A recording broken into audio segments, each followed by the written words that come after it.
All right, well, welcome to everybody who's here. I'll convene our regular meeting of the Burlington Planning Commission for Tuesday, May 10th, 2022. First item on our agenda is the agenda, and one item is that we need to add in a executive session to discuss personnel matter. And I think we would do that at the end between item 9 and item 10. So right before adjournment. Are there That any sounds other? good here. Okay, are there any other changes? Not from staff. All right, then we'll have that agenda as amended. Second item is the public forum. This is an opportunity for members of the public to speak to us, whether it's an item on the agenda or not. Megan, do we have any members of the public? We'll have Charles help us with that. 1 second, please. We did have a Jeff Nick sign up to speak, but it doesn't look like Jeff is here today. So while we wait for him, Sharon Butcher, if you'd like to speak.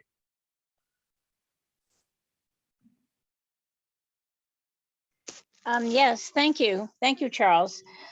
Sharon, welcome. Thank you, Andy. It's a beautiful evening, and I wanted to speak to one item. You've got very interesting agenda. Certainly the high school is something that I'm interested in, but the emergency shelter section of your agenda is the one piece that I wanted to say one thing about. I really like what's drafted, but I still have reservations about the fact that the requirement is to have a neighborhood meeting. That's good in advance, but then it's administratively approved. And just from what happened, I understand this is the first with the pods, but just what's happened with that just makes me incredibly uncomfortable. So if you have this meeting, this neighborhood meeting, and there's all this fallout of all these concerns, how does that get resolved so that the public knows it's resolved if it's administratively approved? I can't seem to find that path forward that makes it, I hate the word transparent, but makes it known to the community. And we understand that the concerns, where some may be legitimate and need to have the proposal tweaked, how do we know that the proposal has been responded to? I understand the need for a quick turnaround time. I understand the need that one of the ways to do that is an administrative approval, but the whole proposal of an emergency shelter section in our city doesn't seem to fit in the administrative approval. And I want to hear your conversation. I need to have some help understanding why this is okay, because right now, I'm not comfortable with that.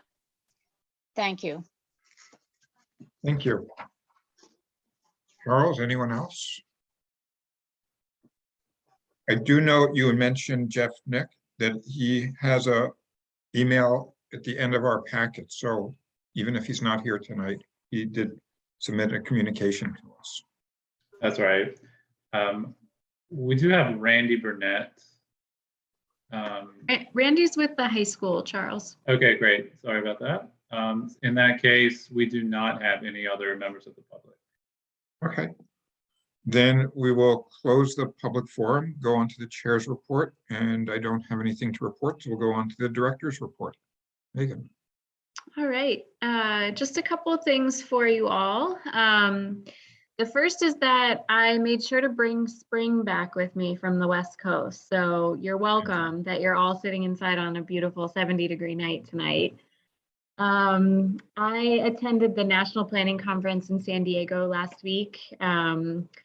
Lots of interesting sessions that were part of that conference about housing and approaches to both zoning and other types of community development initiatives that cities around the country are trying to take to address the various housing challenges that we're either individually experiencing or that we're all experiencing that are similar to one another. So it was really great to be able to be in an in-person professional development environment again after a couple of years of only being able to learn online. And San Diego is a really beautiful city, so it was a nice trip. We'll look forward to sharing some more in terms of future conversations about some of your housing work, some examples that we learned from specific things there. Tomorrow is a really exciting day. We finally have our new planner, Sarah Morgan, starting with us. Charles and I will be taking turns introducing her to all things planning in Burlington over the next several weeks, and look forward to introducing you to her at your Planning Commission meeting later this month. We had an executive committee meeting just before the Planning Commission tonight, and I shared with the executive committee members a working draft presentation that I'll be giving to the Board of Finance next week about our department's budget for fiscal year 23. Hard to believe that we're already thinking about a new fiscal year, but that'll be right around the corner. So we'll share the full presentation with you after the Board of Finance to see if they have any feedback on it. But just to give you a heads up, we were asked going into FY23 to look at opportunities to reduce some of our department's operational expenditures. Each department was actually asked to look at opportunities to reduce some of their operational expenditures. For planning, this meant about $25,000 in cuts to certain parts of our budget from this current fiscal year. That's not a major impact to our overall department operation and to our budget, which is a good thing. And ultimately at this point, we maintain all of our staffing levels from this current year, as well as we are trying to formalize an arrangement we have had with CEDO to borrow some of the staff time from one of their staff so that we can have some department administrative support, which is very helpful.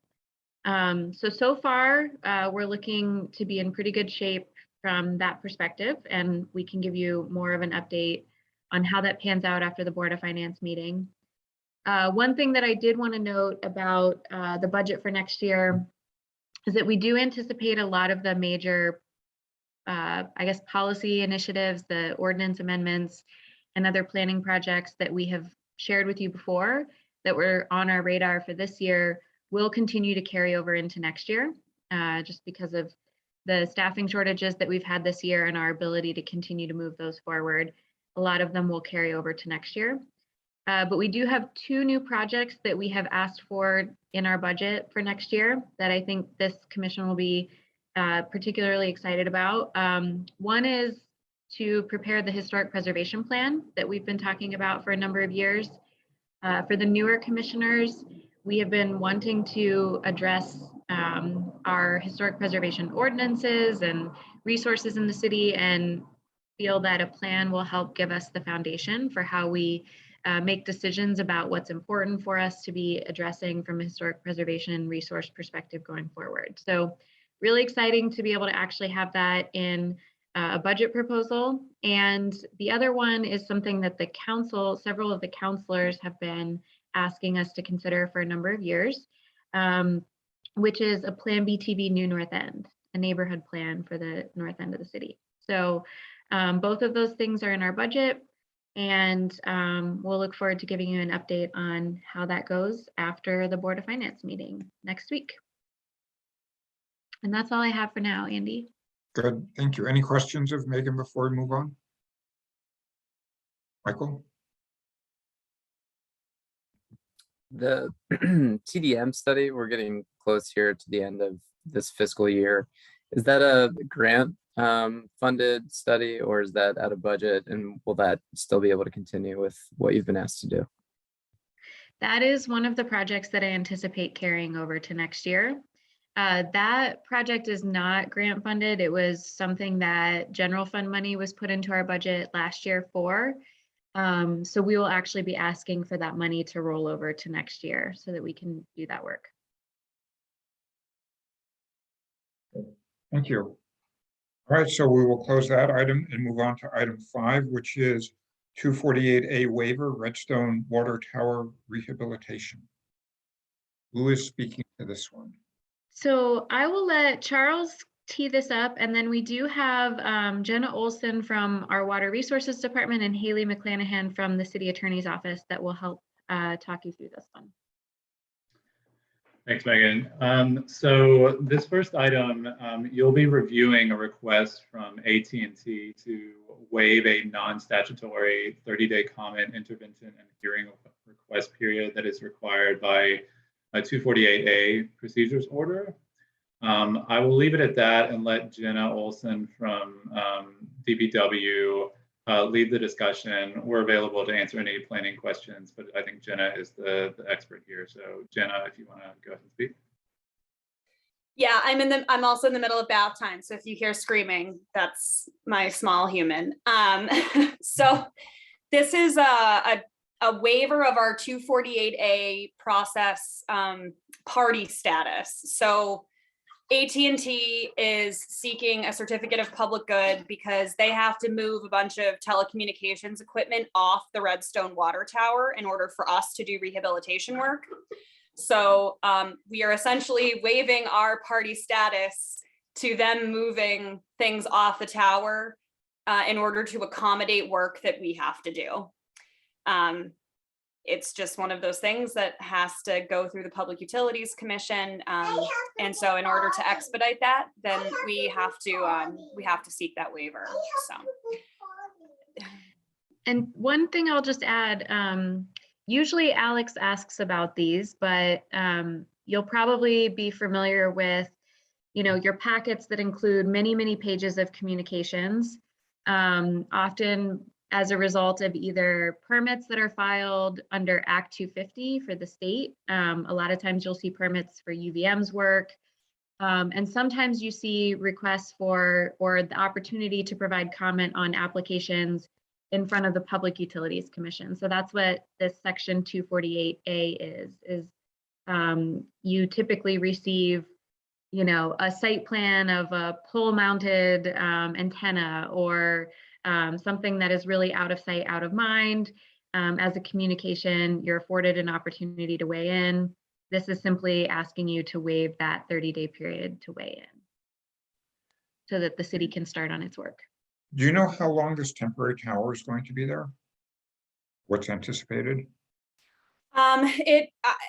We're anticipating in the 3 to 6 month window. Ultimately it depends on when Suez, the contractor that's doing the rehabilitation work, can get in there, and then also how long the actual rehabilitation work takes. So I would say roughly 6 months. If they start midsummer, then it could go through the winter. So it could be a little bit longer, but. Okay. And then after the water tower is rehabilitated, the temporary tower would come down. The equipment would go back and then the temporary tower goes down. That's correct. Yeah. Part of the project is that they are putting in a brand new, much safer corral for the antennas. AT&T is also part of this work. Is they're accommodating a lot of antennas for some local local clubs for people that like to play on CB radios. I'm not sure how to say that in a professional way. CB radio clubs.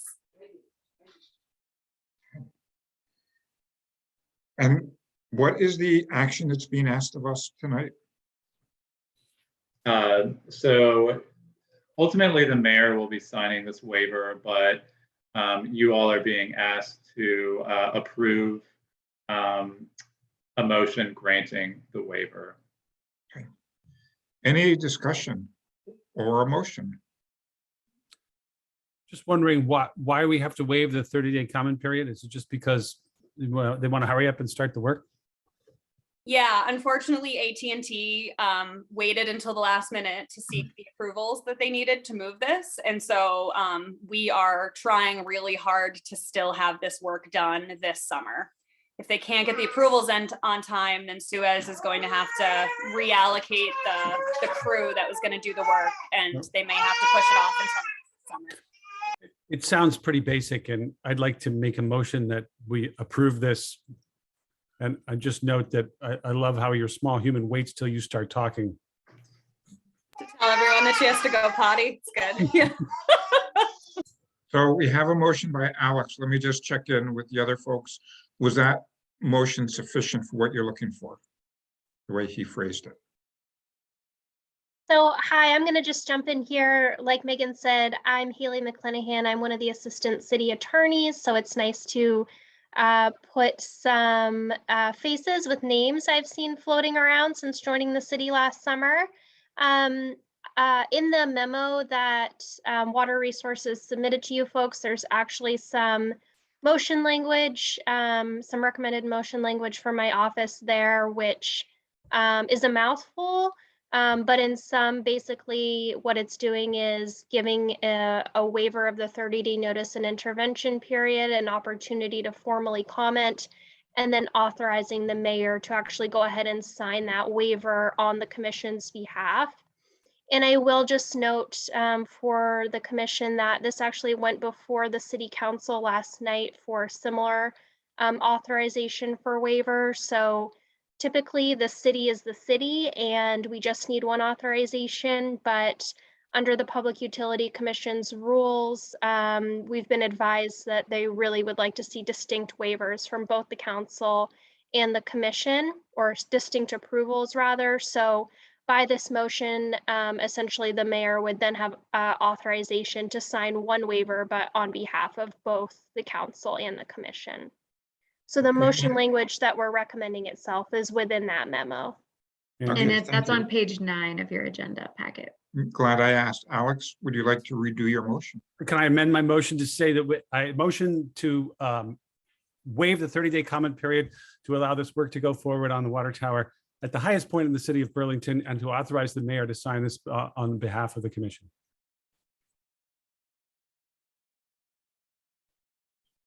Was that the motion you were looking for? Yeah, I think that's close enough. That hits the highlights. Okay. The high Good. point. Thank you, Alex. So we have a motion. Is there a second? Second it. Seconded by Emily. Any further discussion? Seeing none, all those in favor of the motion, say aye or raise your hand. Aye. Any opposed? That looked to me to be unanimous. Great. Thank you. Thank you all so much for your time tonight, and sorry for the racket. Oh, no, Thank that was you. great. Come back anytime. Have a good night, everybody. Thank you. Thank You you. too.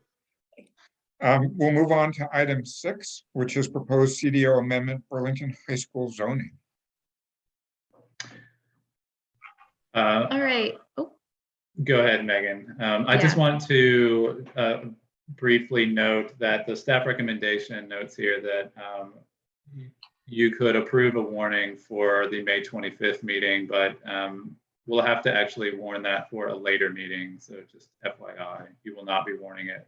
If you do, warn it for the 25th. Okay. thank you, Thanks for the Charles. heads up. Okay, so we also have Joe Weeth and Randy Burnett here from the high school design team. Randy, I am trying to add you as a panelist if you want to join us. So this is a follow-up to some previous discussions you've had in response to a request from the high school to consider the zoning of the Institute Road site for the future high school development.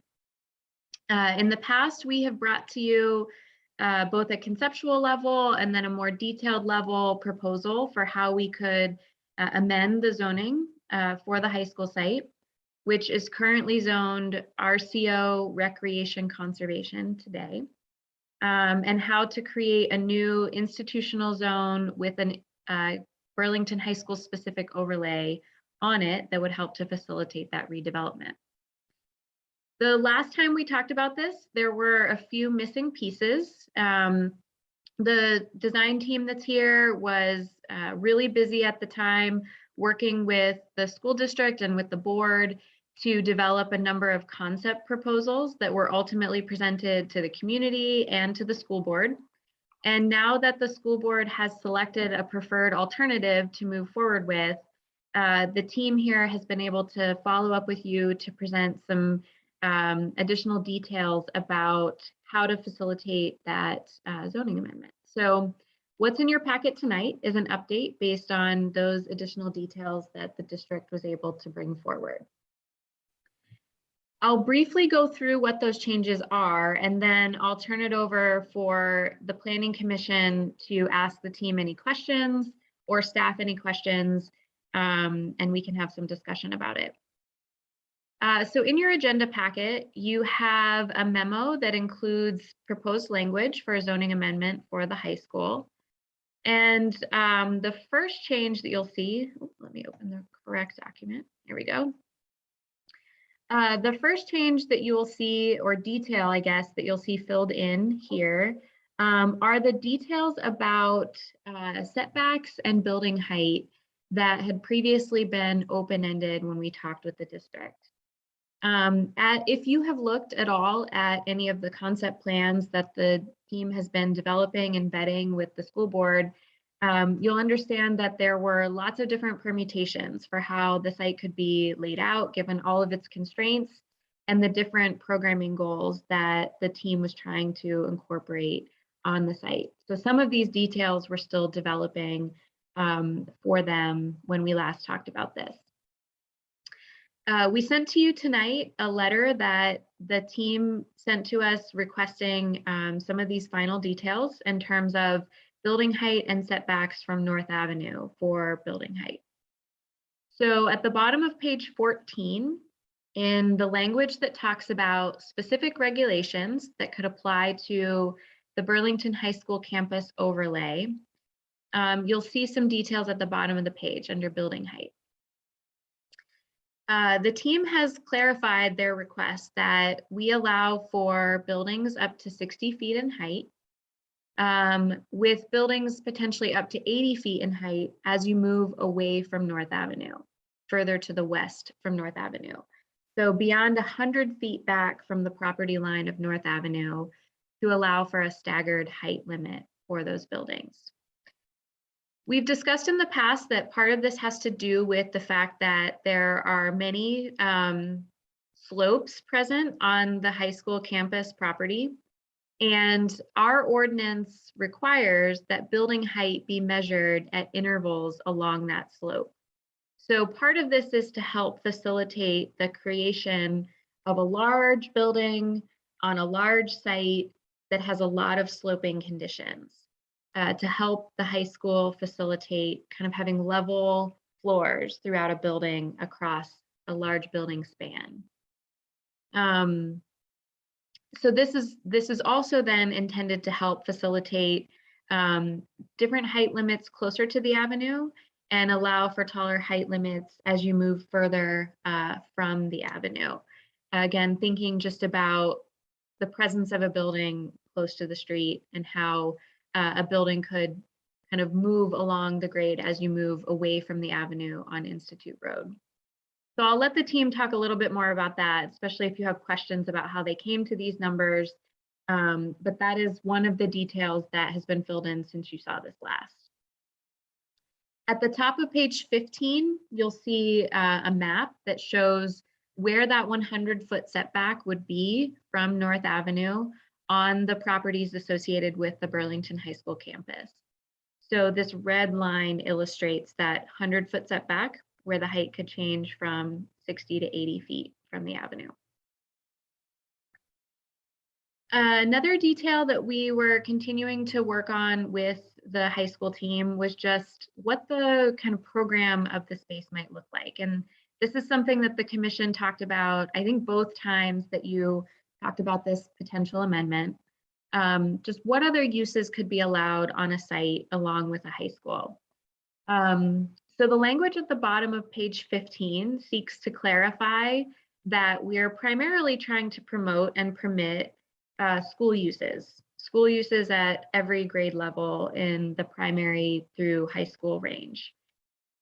There's also a table of uses that could be allowed as part of a high school use, or to help facilitate the community use of a high school or a school property in general. And this table has been limited or further limited since the last time you saw it to kind of narrow the scope of those uses to things that really are commonly associated with the Burlington Technical Center, or things that are commonly associated with the community use of school spaces.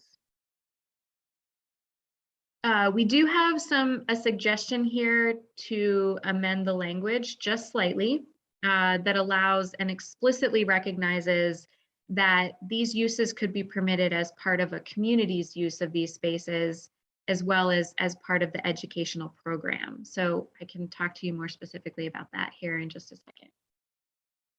And then the last change that was requested by the district is about how we calculate parking on a large site like this. The high school site currently spans 2 different parking districts.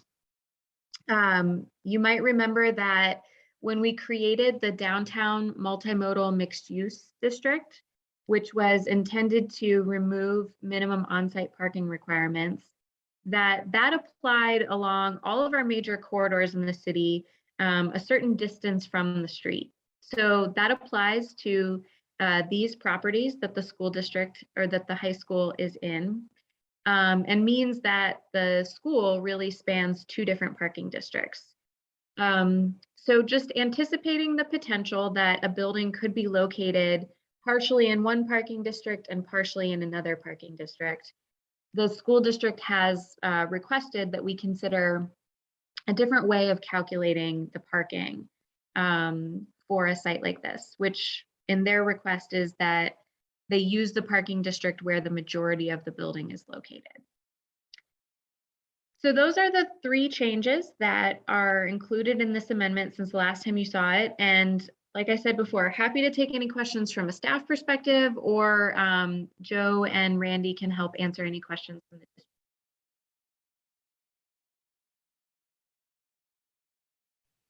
Great, thank you. Any questions of Megan or of the others?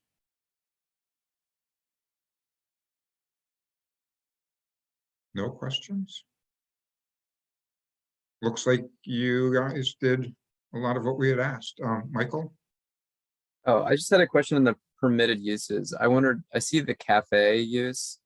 I guess I was just thinking out loud here, if in the event, there's obviously been a lot of discussion during the pandemic about community access to food resources.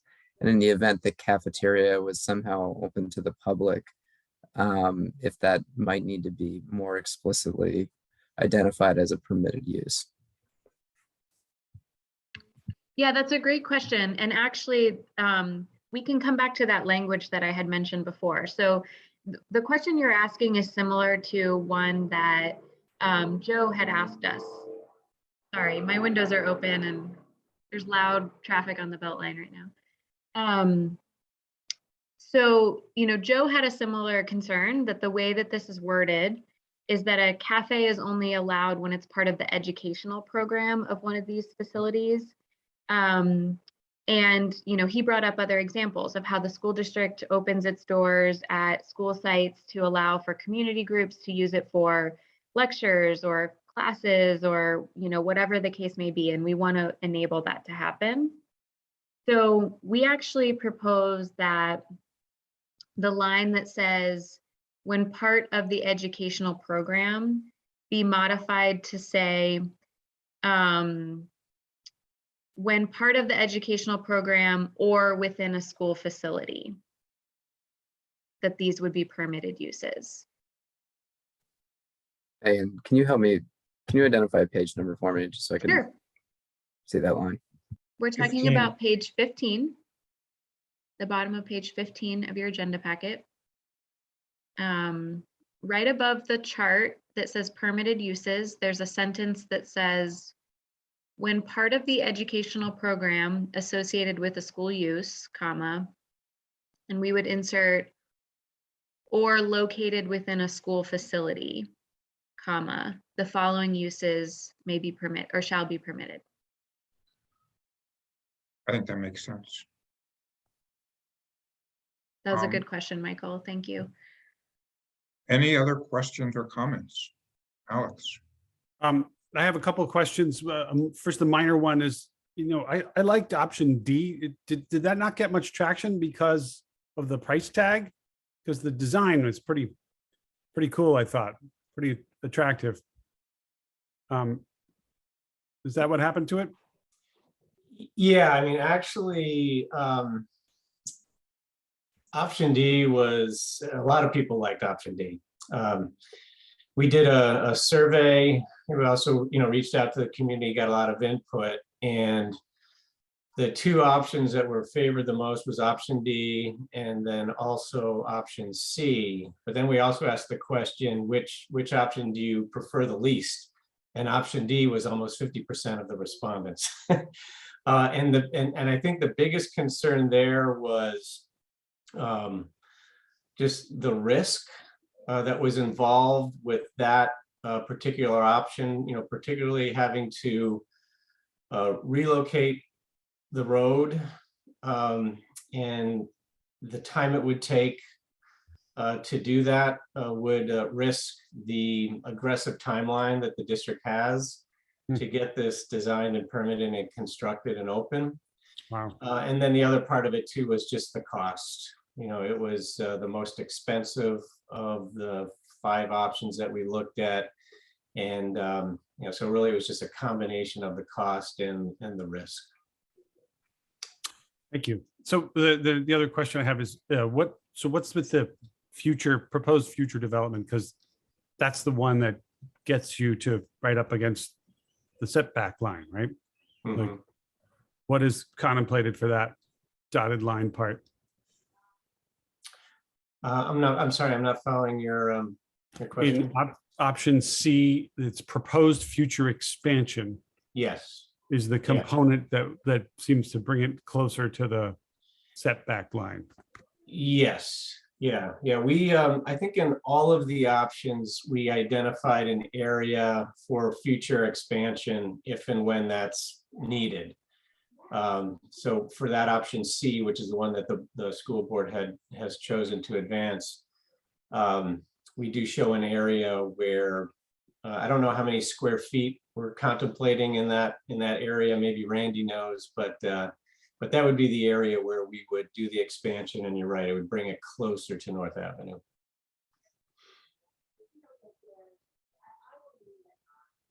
Anything Anybody else, else? Alex?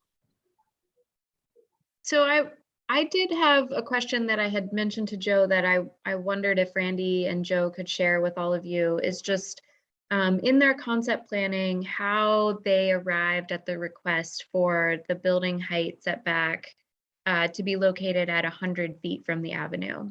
I wondered if you could talk briefly about that. I'll say a couple words, but Randy, feel free to jump in because you probably have a much better idea of why we propose that.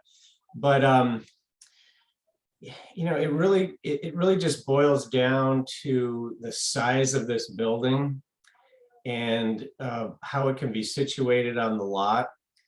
I think that the designers had determined that from a programming point of view and from a layout point of view, it was preferred to have the high school on the east wing of the building and the tech center on the west wing of the building, primarily, so the tech center could have access to its large, overhead doors and things like that tucked back behind the building. But the high school itself is the tallest part of the building, which requires a pretty high building getting closer to North Avenue. And our preliminary analysis so far, which again is just based on concept plans, we haven't done any detailed building plans yet to really determine what the exact height of the building is going to be or what the finished grade is going to be. What we found is that as we move the building closer to North Avenue, staying within a 60-foot height limit gets really, really tight and might not be possible. But we felt that if we could, if for whatever reason we do have to shift the building as we get further into the design or for future expansion purposes, we feel that we could still fit the building if we're allowed to go 80 feet high, within 100 feet of within 100 feet of North Avenue, but it gets tougher, much more difficult, much more challenging to fit a building the size of what we need within a 60-foot height limit in that area. I don't know if that was a very good explanation, but Randy, if you have any, if you have anything else to add, feel free. Sure. Well, I think, I think any future expansion is probably out there a ways. So it's nothing that I think anyone is seeing as a near future kind of thing. I think the 100-foot setback was thought that in the event in the future, if there needed to be an expansion, that they would be able to maintain that 4-story existing design and come out for another portion of the building to expand. And that might help limit how much footprint expansion, depending on the size needs of that expansion. But if we had the setback much further, we would probably have to drop any future expansion that much more rapidly and only be able to expand out a 3rd story in that future. So that was some of the consideration as to, why 100 foot as opposed to a 150 foot or some other number. So we just kind of looked at the volumes and did a little bit of a study of, because of the sloping grade and topography of the site, that does kind of come into play, especially with some of the taller features like the auditorium and the high bay spaces. The auditorium is our highest feature and gets the closest to the in the current selected option C that the school board selected. That's the closest architectural feature to the 80-foot. It's in the 80-foot zone right now, the way it lays out. And there's a little bit of safety factor there, but not by a lot. So anyway, I think that those are some of the thought processes of why 100 feet would work. And if this in the future, the district really did need to expand that drastically towards North Avenue, that 60-foot height, would help step the building back so the mass isn't so close to the street. I appreciate that. And I understand that, we city voters, we're going to pay, we're going to do a $180 million project now. It's probably not going to have any future expansion for a while, but we are changing the zoning now to allow it possibly in the future. Yeah, and that's a good point, Alex, too, that, we did, as part of the email that we sent you before the meeting, we shared both the letter from Joe and team requesting these details, as well as a couple of the excerpts of the presentation that they have been giving at community meetings and to the board to just help give you a sense of what this option C is that they have been talking a lot about. One of the images that was in that packet is a rendering of what the building could potentially look like if you were standing near the intersection of North Ave and Institute Road. So gives you a sense of kind of what they're planning for today. And I think to Alex's point, doesn't necessarily preclude the building becoming closer to North Avenue, but just gives you a sense of the concept plan that they're working under now that has helped inform some of the requests that are coming to you. But what Joe and Randy are talking about would mean building that's kind of closer in that view shed of that image. It's a good rendering. Thanks. Anyone else? What would the commission like to do? Would you like to warn this for a public hearing? Or consider it further?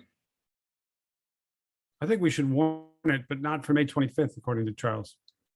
Yeah, so the motion would be to approve the report and warn for a public hearing, and then Charles and Megan can figure out when. Is that correct? That's right. That is. Okay. Michael? I'll make that motion Okay. So to we have warn a it for the allowed date and to approve the report. and to approve the report. Okay, we have a motion by Michael. Is there a second? Seconded by Bruce. Any further discussion? All right, all those in favor of the motion, say aye or raise your hand. Aye. Any opposed? That looks like it's unanimous. Thanks. So we'll have a public hearing. Joe and Randy, we look forward to seeing you at our public hearing. Whenever that's scheduled, Megan and Charles will let you know when that is. And thanks for your work on helping to put all this together. All right, thank you. Thank you. So we'll close out this item and move on to item 7, which is proposed CDO amendment, interim emergency shelters. And All welcome right. back, Brian. Yeah, thank you, Brian, for being here again. So I'll start us off again here and then let Brian share some information that he has prepared for you for tonight.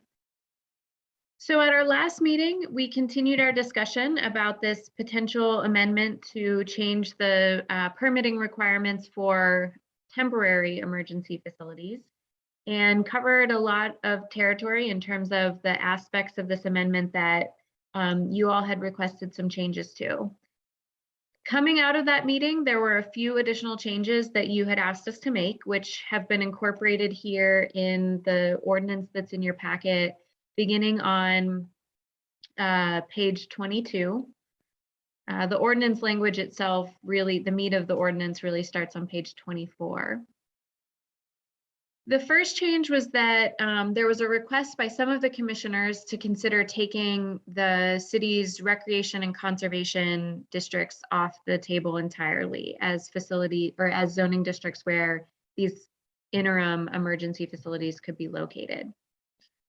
In having some additional conversation with Brian and his team, we agreed that it was fine to move forward with making that change with one exception. And that exception being to allow them where there are campground facilities. So essentially keeping North Beach Campground on the table as a potential site, maybe even seasonally, maybe, if we ever need it for some reason in the future, as a place where these pods could potentially be located, similar to how the RVs had been used during the pandemic as an interim site. So that change you'll see in the table for location that's on page 24, that's highlighted in yellow. The other change is on page 25 as you scroll down. At our last meeting, we discussed having some specific sections that an operational plan would need to address. So not necessarily prescribing the performance standards associated with each of these operational characteristics, but saying what the operational characteristics were that needed to be incorporated. One of the requests was to make it more explicit that there would be scheduled some kind of interval for the operator of a facility to have meetings to check in with the community, to talk about how the site is working, any identified changes that could be made to site management to address either challenges or opportunities that had come up with running the site in its location.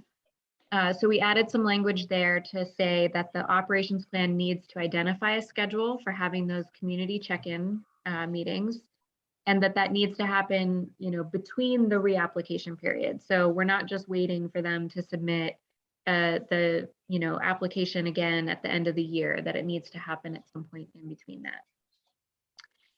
So those were the two changes that we incorporated into the language from what you saw last time. Before we get into the open questions, I wanted to turn it over to Brian. We had a lot of discussion at the last meeting just about kind of the expectation of how a facility like this would be managed, the expectations of the guests who would be using the facility, and how we develop sort of community values or principles around how we would like to see an interim facility like this work. So Brian actually shared with us this afternoon a draft of the community guidelines that they're developing for a shelter pod site, and I'll turn it over to him to walk through that with you. But I'll just mention that we did email this to you this afternoon if you want to pull it up and take a look at it while he's talking. Thanks, Megan. And I believe you posted it with the materials for the meeting tonight. That's right. It is on the website with all the other documents. Great. Okay. So thanks so much. You have in front of you a draft of the guidelines that are contemplated to be used for the current proposed shelter community that is being will be considered by the DRB this coming next Tuesday, a week from today. And it's written, fairly without specificity to location, because we think it's important that, these are the standards, and there may be additional standards that are needed in order to ensure the successful operation, and that it not be an undue burden on that neighborhood. But this is sort of the basic starting point of our draft of these standards. So what we attempted to do was outline in pretty detailed manner the specific guidelines and expectations around everything from smoking and guests and illegal substances and weapons. So all of those issues are described in pretty good detail here. If folks feel that it's vague or ambiguous in some places, we're actually looking for that type of feedback. So if there's something missing or lack of clarity that you think is needed, this is intended to be an iterative process. I handed this out yesterday to all city department heads that were gathered to meet with the administration on Monday morning. So we are in this process now, and I think this I believe was what members of the Planning Commission, the type of guidelines and plans that you were looking for. I believe this is responsive to that, but if we've missed the mark, now is a good time to tell us that. We're looking for your feedback and your candor. Thanks, Brian. And just one clarification is that this is something that kind of like we talked about reporting, back to the city council and giving updates on how any potential facility or site is being run. Not necessarily something that would be incorporated in the zoning amendment, but we felt like it was important to share with you because this is something that the commission has been very interested in terms of how these sites would be managed and operated. So wanted to share and give you an opportunity to weigh in on the development of these guidelines, but they would not necessarily be in the zoning amendment. Questions, comments from the commission?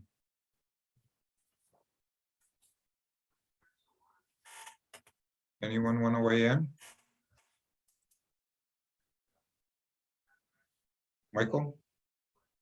I was just wondering, and I may have missed it last time, there was a communication in the packet that was added in addressing the nature of tents versus pods, I guess, which is, I think, sort of what we've been conceiving of. Yeah, so at the top of this, let's see here, let me go back to the packet. Oh, I don't appear to still have it open. Give me 1 second. Within the packet, in the first page of the memo at the very bottom, there is some language that includes suggested amendments to the definition of an emergency shelter.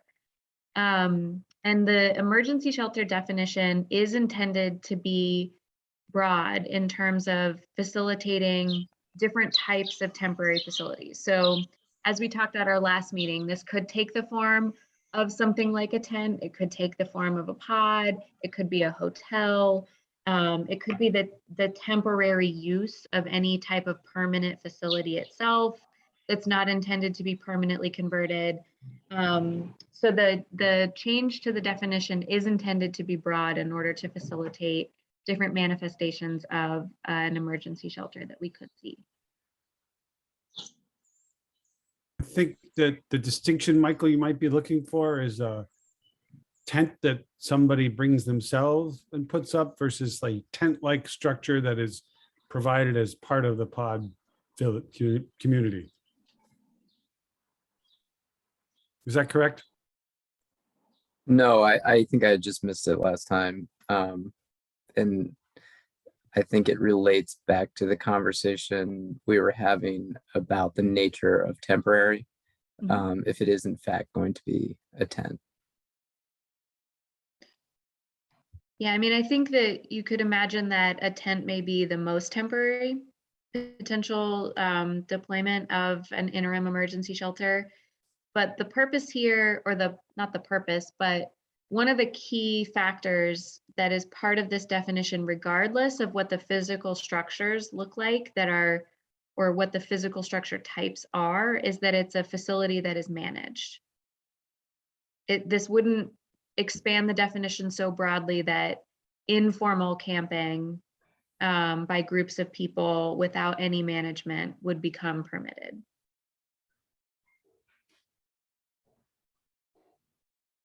Anyone else?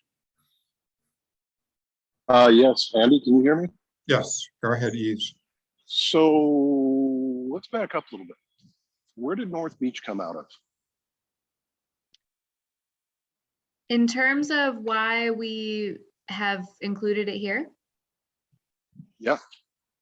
So at the last meeting, some of the commissioners had expressed an interest in taking the city parks off the table. And I don't know that that was universally shared, but some of the commissioners did express that interest. So in talking through, just potential future locations where we might have the capacity at any point in time to be able to host an interim emergency facility, we talked about that North Beach was a place that has done that before and that we may want to preserve that as a potential site. So in the process of taking, all the city parks off the table, we had proposed to just keep that one there. Because it's a type of site that already has a lot of the infrastructure in place that could easily accommodate an interim facility if we ever needed it to be one. So I'm going to speak up and speak up loudly. So first of all, I think that's crazy. I think that's crazy. I really do. I think that there was more than consensus that the city park should be off the table. And I don't think it's okay to throw North Beach in there as a location. And I want to be very clear, at least for myself, this is an experiment.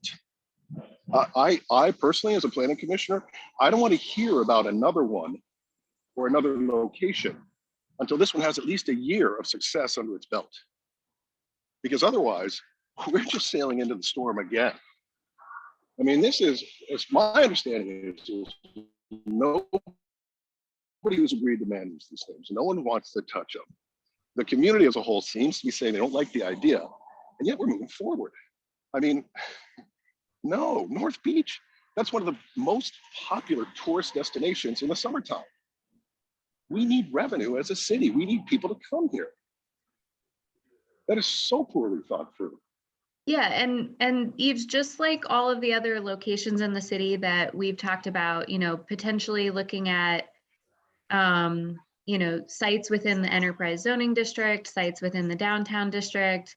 It's really just meant to preserve options on the table in terms of future sites. It doesn't necessarily mean that that will become a site. It's just, from a zoning perspective, we're looking at areas of the city that could potentially host a site if needed. I'm not comfortable with that. Not a bit. Personally, not a bit. This is an experiment. No more, no less.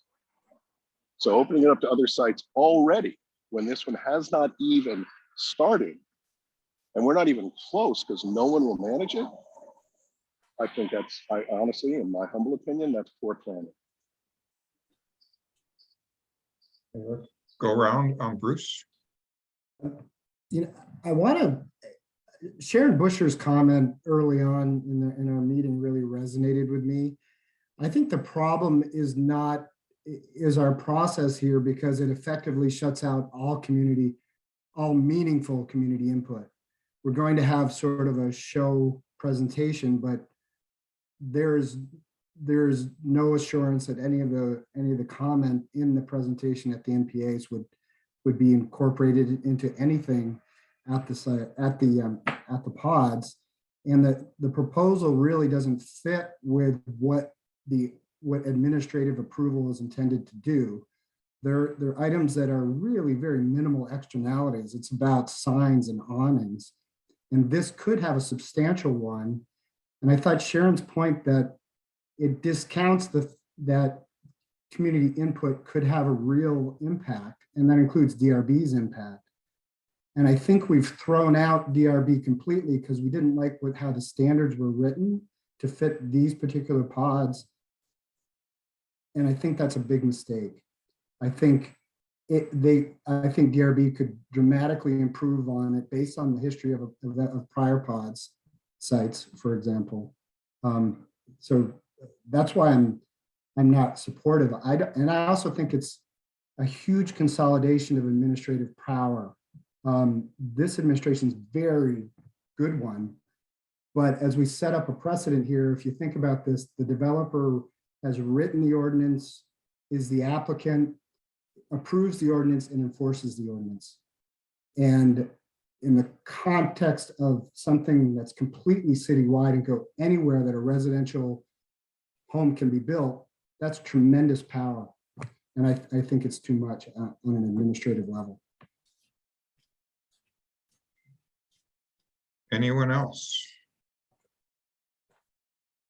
Bryn, and then we'll come to you, Emily. Just since I wasn't here at the last meeting, I wanted to say that I support the North Beach being zoned for this. I think it's got the infrastructure, and in an emergency, it would be a great place to put a shelter as it has already worked. So it seems like a great spot to zone into our temporary shelter.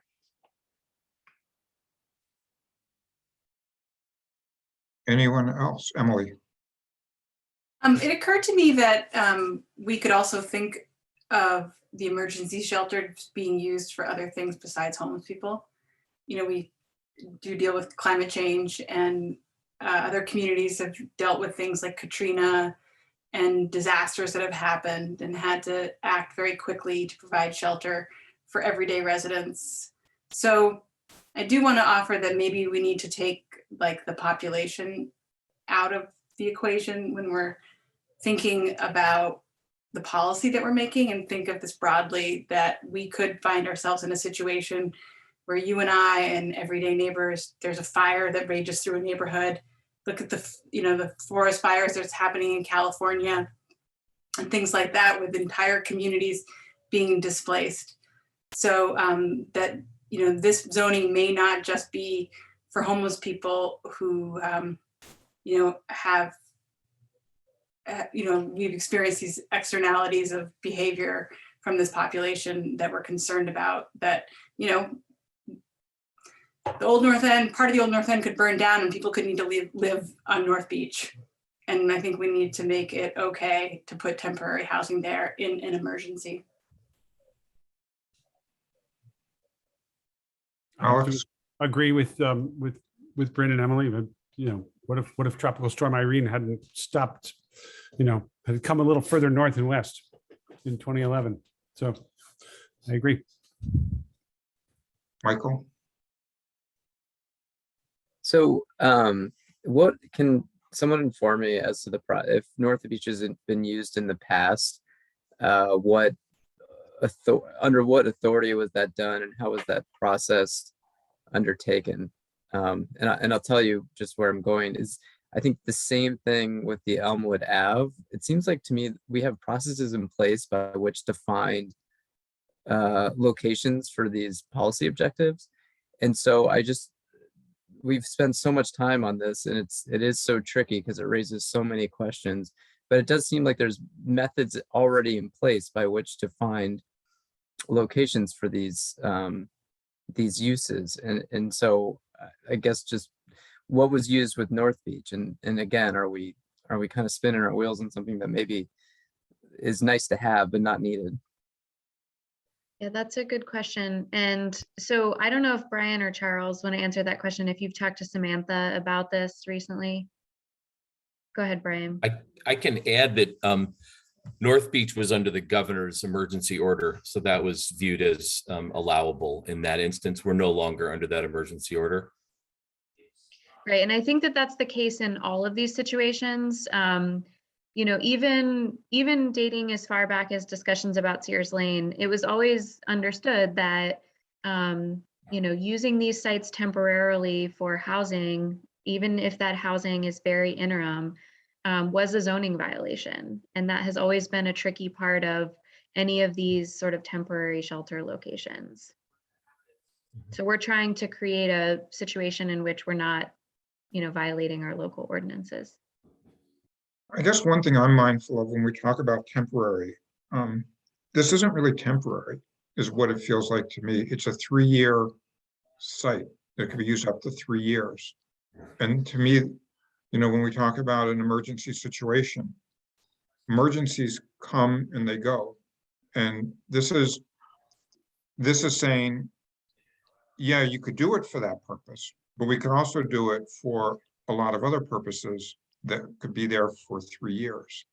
And so, I mean, if we're talking about the emergency need for, you know, a hurricane comes through, or, you know, some disaster comes through and we need temporary shelter, sure, that's one thing. But if we're talking about a 3-year site, I think that's something completely different. Yeah, Andy, we did, we followed up on that question or that comment too. And, you know, I think that it's a really good point that in other places in our ordinance, our standards for temporary are much shorter. In some cases, if something is happening for, you know, less than 30 days, we don't even require a permit for it at all. So we are definitely considering a different type of benchmark for considering temporary under this concept. And part of that is driven just by the factors that would lead someone to need emergency shelter in the first place. You know, thinking about someone experiencing homelessness, somebody needing emergency shelter due to a disaster. If there is a situation in which long-term housing, you know, permanently affordable or permanent housing in general is needed to be constructed in order to move people from an interim facility into a permanent facility, sometimes that might need longer than a year to take place. And so that was a big part of the reason why the ordinance proposes to allow for the option to renew at the end of a year for up to 3 years max. I guess as we're talking about the North Beach site, though, that seems to cut against, you know, if the purpose of North Beach is for like a real short-term emergency, which is when people seem like they're comfortable using it. That's not what this ordinance says. This ordinance says 3 years. So to me, you know, you take out the North Beach and it gets you, I mean, it seems that's more controversial of an area to do a longer term site. So if you want to do the 3 years at North Beach or more, just go for the permanent site, you know, do the permanent application. Andy? Yes. Quick question. So what happened to the shelters that were used at North Beach? I don't know if Brian can answer that. I think they were Those on were loan. rented. Those were rented Yeah. RVs that were returned to the rental company. And what condition were they in? Do you recall? Well, that was before my time at the city, but I don't recall that being a particular issue. That wasn't my understanding. My understanding was that they were ruined. And I mean ruined. I'm not moved by. I mean, make hearsay no about mistake, RVs. the COVID housing at North Beach might have seemed like a success if you lived in a different neighborhood, but for people who lived in that neighborhood, it was not a success at all. It was a train wreck. Just to be clear. You had people walking up and down the avenue on a regular basis, completely out of their minds, going to the convenience store, and then walking back. That's what you had. So let me just. I mean, I live on the avenue, so this is personal here. They walked right by my house and then right back by it on their way back. So let me just pose a question as we continue this discussion. What we have in front of us, we have a few different options. One is we could warn this for public hearing. We could make changes to it and then potentially warn it. We could delay it. We could say no to it. So there are a variety of different options of what we could do. And we've had this enough times that I think we could start moving in one of those directions, at least what our desire is.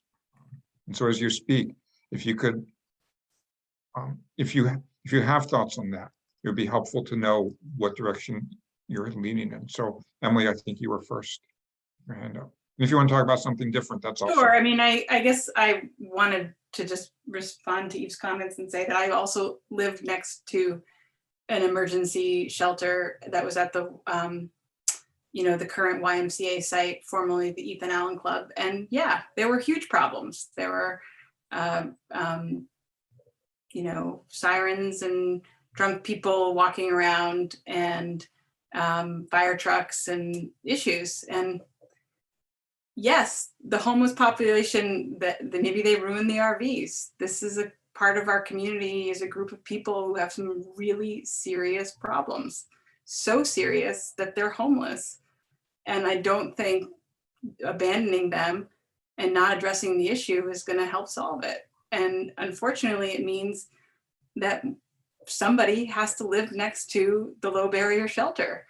And as a community, we all have to do that in order to address this issue. It's not going to make it any better to not provide the housing. So I'm interested to know who wants, would make a motion to move this forward and send it forward to the city council to let them have the final say, because they are the elected, body that is doing this. So I don't know if the votes are there for that. It would be at this stage to hold the public hearing, I believe. Okay, so I'd make a motion to hold a public hearing of this as proposed. And to approve the report. And to approve the report. So there's a motion by Emily. Is there a second? A second. Seconded by Alex. Okay. Discussion on the motion. Bruce. I just have one comment. I mean, my problem is not that we don't need them, it's that we also need community input that's meaningful. And I'm wondering if there's a way to do both and have some expedited DRB review of these elements and how well they performed. I mean, so far what we've heard is anecdotal. And I think the community would appreciate that sort of input if there's some way to do that. I don't know if Title 24 allows us to do it, but it seems like we could at least say it could take priority and get to the head of the line at DRB. I don't know about statutes allowing an opportunity for kind of priority consideration of applications. That may be more of a scheduling issue for DPI to consider.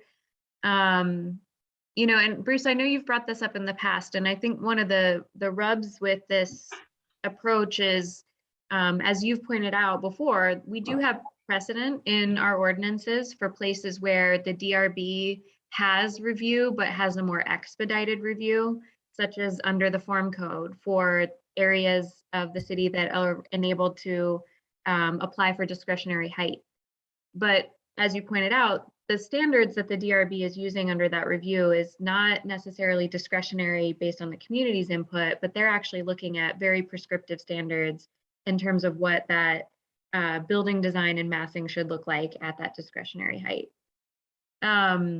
Which doesn't sound very discretionary as I say those two words together, but there is that process. And so, you know, we've evolved this proposed ordinance for the emergency shelters a couple of times, trying to think about, you know, how do we bake in some more explicit ideas about how these sites should come together, how they should operate, you know, what an operations plan should do.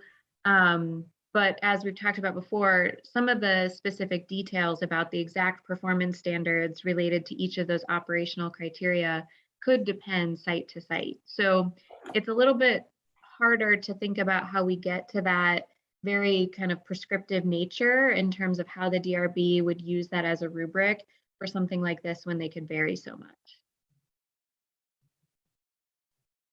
Oh, you're on mute. I don't think it needs to be prescriptive to go to DRB. It just needs to get the DRB to address the emergent nature of it quickly. So if the standards, like conditional use standards, were applicable and DRB had discretion, I think that's exactly what we'd want. We'd want our community to weigh in on something this important. And I trust that body to do that. I see. Yeah, I don't know how we could write an ordinance that would mandate that the application go to the front of the line in terms of expediting that review. Act 250 does it with different kinds of application, like water, wastewater permits that are done, that are city water and sewer are now tracked quicker. I think 24 VSA allows the authority. Whether or not we want to do it is another thing.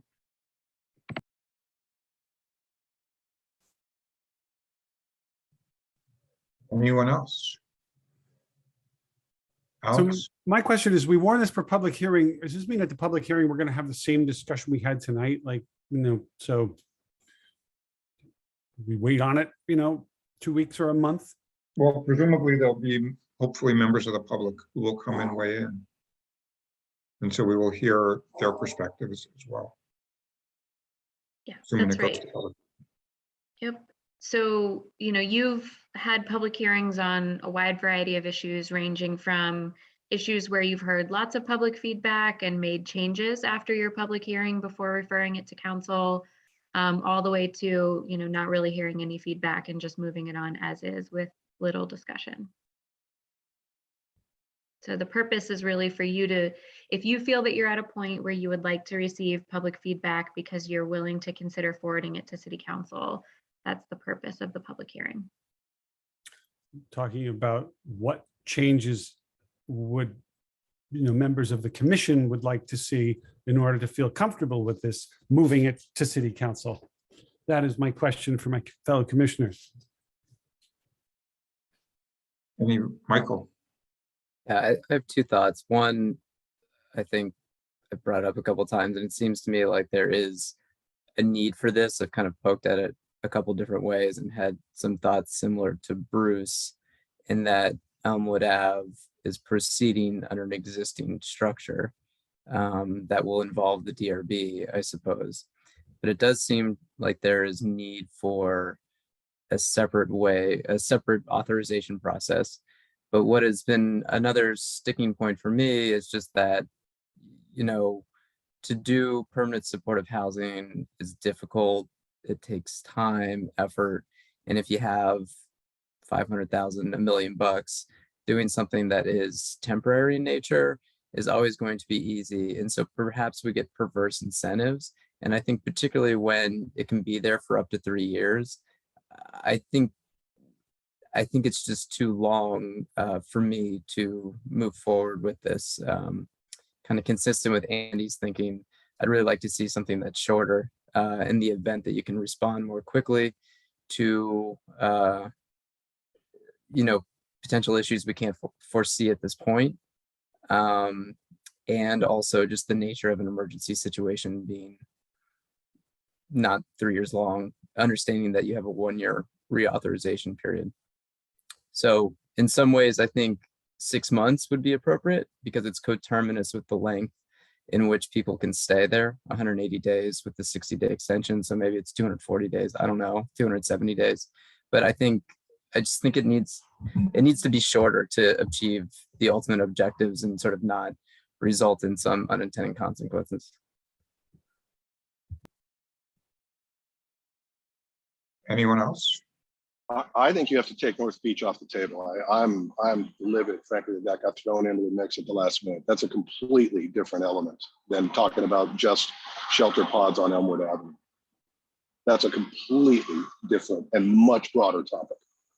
So I And it implies wanna make- plurality, i.e. more than one shelter at a time. Again, let's be clear.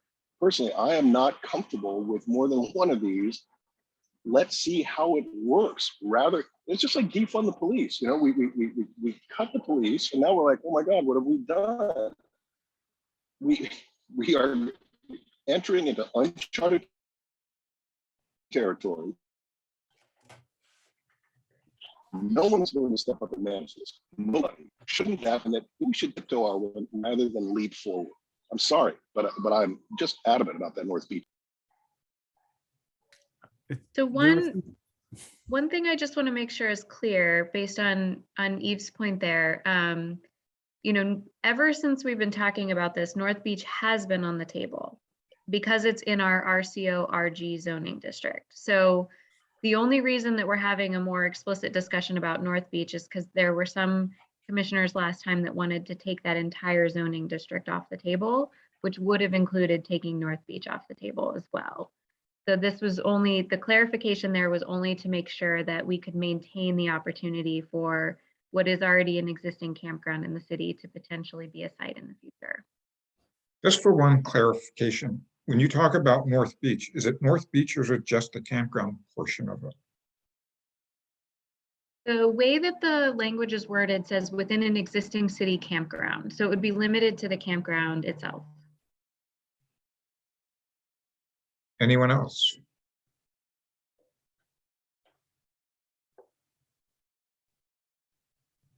All right, so we have the motion to warn for public hearing and it's been seconded.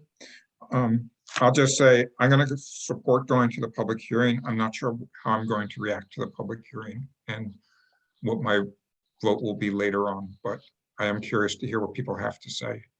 So just so you know, that's how I'll be voting. Anyone else before we go to a vote? All right, all those in favor of the motion, please raise your hand or say aye. Aye. And I think there is 1, 2, 3, 4. All those opposed, raise your hand. Aye. Okay, so we have 3 opposed. Okay, so we will go to public hearing and hear what people have to say. And we will decide what we do with this after the public hearing. Okay, thank you. Thank you. Thank you all for your time. I know this is not an easy one. This we have a lot of work ahead of us, and I appreciate the deliberative and respectful nature of the conversation. So thank you very much. Yeah, I guess, Brian, if you're, yeah, and Megan, what I might ask is, you know, as we're going to the public hearing, consider whether it could be shorter than the 3 years for the interim. You know, as at least some of us have said, that seems like an awfully long time for an emergency.